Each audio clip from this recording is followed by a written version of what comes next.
Hello students, welcome to my channel easy learning accounts. आज की इस वीडियो में हम सबसे पहला न्यूमेरिकल करेंगे of the chapter bank reconciliation statement BRS। Last video में मैंने आपको पूरा प्रेजेंटेशन सिखाया था कि बैंक रिकंसिलिएशन स्टेटमेंट किस तरह से प्रेजेंट किया जाता है, उसका क्या फॉर्मेट होता है, क्या क्या आइटम्स होते हैं जो हम ऐड में लिखते हैं और क्या क्या रीजंस होते हैं जो हम माइनस में लिखते हैं और उसकी बैलेंसिंग किस तरह से की जाती है, उसका कंप्लीट प्रेजेंटेशन हमने अपनी लास्ट वीडियो नंबर 50 में देखा था। अगर आप लोगों ने मेरी लास्ट वीडियो नंबर 50 नहीं देखी है तो पहले आप लास्ट वीडियो देखिए, तभी आपको आज की वीडियो समझ में आएगी, नहीं तो कुछ भी समझ में नहीं आएगा।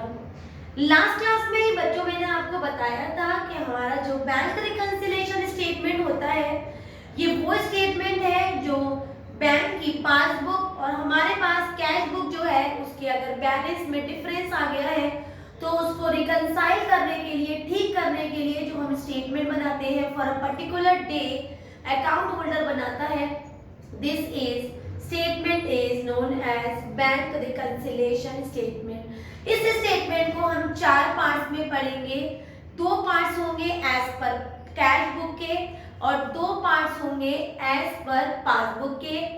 मैंने आपको ऑलरेडी ये बता रखा है what is the format which we will use when we start the balance as per cash book, लेकिन एज पर पासबुक से स्टार्टिंग होगी तो जो आइटम्स मैंने ऐड में लिखवाए थे वो सारे माइनस में चले जाएंगे और जो माइनस में लिखवाए थे वो सारे ऐड में हो जाएंगे। बस इतनी छोटी सी बात हमें याद रखनी है।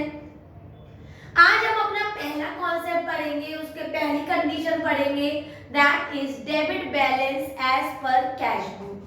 तो debit balance as per cash book हमारा फेवरेबल बैलेंस होता है तो हमेशा रिकंसिलिएशन स्टेटमेंट के ऐड आइटम में दिखाया जाता है, और अगर यही credit balance as per cash book होगा तो यही आइटम ओवरड्राफ्टिंग बैलेंस की नाम वजह से माइनस में दिखाया जाएगा। बाकी फॉर्मेट वही होगा जो मैंने अपनी लास्ट वीडियो में आपको बताया था। दो तीन चीजें याद रखिएगा, क्वेश्चन करने से पहले मैं आपको बता देती हूँ।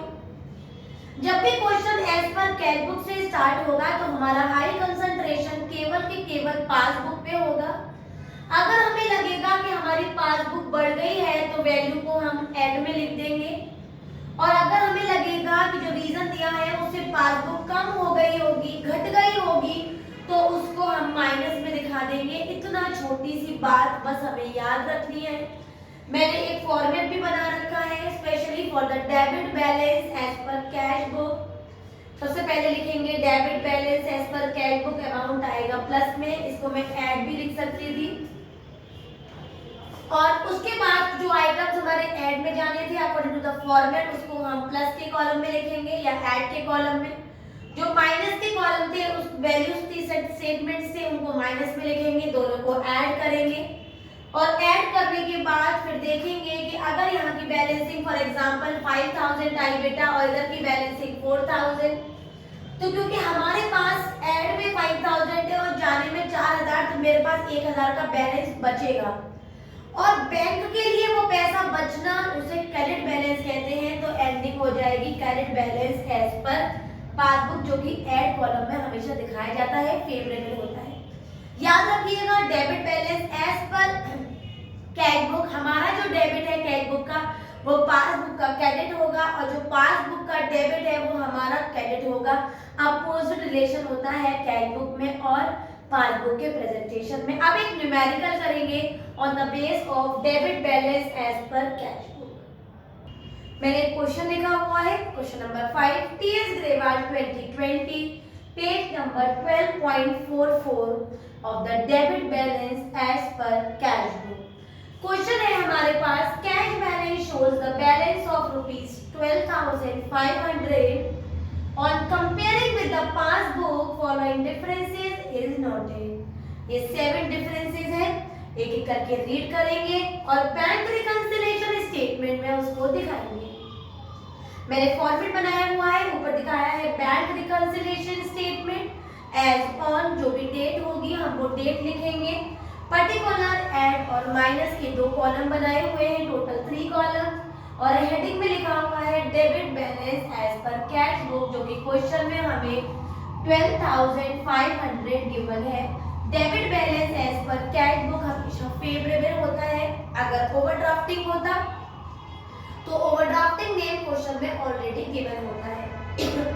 पहला पॉइंट देखेंगे, cheque issued but not presented for payment. Cheque issue हो गया लेकिन पासबुक से उसका पेमेंट नहीं कटा है, तो पासबुक बढ़ी हुई है और कैश बुक कम हो गई है, तो सारा कंसंट्रेशन पासबुक पे होना है। तो check issued but not presented for payment, ये हो जाएगा हमारा प्लस में और ये आ जाएगा 6,000 हमेशा ऐड। नेक्स्ट है बेटा, cheque deposited into bank but not collected. Cheque मैंने बैंक में जमा कर दिया है लेकिन वो अभी कलेक्ट नहीं हुआ है, तो ये आ जाएगा माइनस में। Check deposited in bank but not collected, पैसा कैश पासबुक में अभी हमारा बढ़ा नहीं है, तो इसको माइनस में दिखा देंगे 9,000। आगे देख लेते हैं, bank paid insurance premium. Bank ने पेमेंट किया है, पासबुक कम हो गई, तो ये आ जाएगा बैंक पेड इंश्योरेंस प्रीमियम, कितने रुपए का? 5,000। आगे देख लेते हैं बेटा, बैंक चार्जेस। ये भी हमारा बैंक ने पेमेंट किया है, तो ये भी पासबुक को कम कर देता है, तो हम 300 यहां दिखा देंगे। Directly deposited by customer, customer ने डायरेक्टली डिपॉजिट कर दिया तो पासबुक बढ़ गई है तो ऐड में आ जाएगा, तो 8,000 लिखेंगे यहाँ पर। Directly deposited by customer, right. आगे बढ़ जाते हैं, interest on investment collected by bank. Interest on investment bank ने कलेक्ट किया है, पासबुक बढ़ गई 2,000, यहां पर लिखेंगे इंटरेस्ट ऑन इन्वेस्टमेंट कलेक्टेड, तो पासबुक बढ़ेगी बेटा 2000, ऐड पे दिखा देंगे। लास्ट पॉइंट है हमारा, cash discount allowed 200 recorded on the debit side of the column of the bank column. Bank का डेबिट लॉस होता है जो कि हमारी पासबुक को कम कर रहा है, तो हम यहां लिख देंगे cash discount recorded on debit column of bank side of bank column, कितना है 200। दोनों साइड एडिशन करेंगे बेटा, ये हो जाएगा हमारा 10, 16,000, 16,000 और 12,500 को ऐड करेंगे 28,500, 28,500 यहाँ लिख देंगे, टोटल करके लिखेंगे यहाँ पर। इधर एडिशन करेंगे, ये आ जाएगा 14,500, 14,500 लिख देंगे। अब देखेंगे बेटा कि हमारे पास ऐड में बैलेंस 28,500 है और जाने वाला बैलेंस 14,500, दोनों में डिफरेंस करेंगे तो डिफरेंस आ जाएगा, पैसा बच जाएगा हमारे पास कितने का, 28,500 में से 14,500 को माइनस किया तो वैल्यू आ गई हमारी 14,000। 14,000 से हमारे पास पैसा बच रहा है तो फेवरेबल दिखाएंगे, और पासबुक का फेवरेबल होता है क्रेडिट बैलेंस, तो credit balance as per passbook हो जाएगा 14,000। याद रखेंगे फेवरेबल शुरू हुआ है क्वेश्चन, एंडिंग भी फेवरेबल होगी, और ओवरड्राफ्टिंग में शुरू हुआ है तो एंडिंग भी ओवरड्राफ्टिंग में होगी।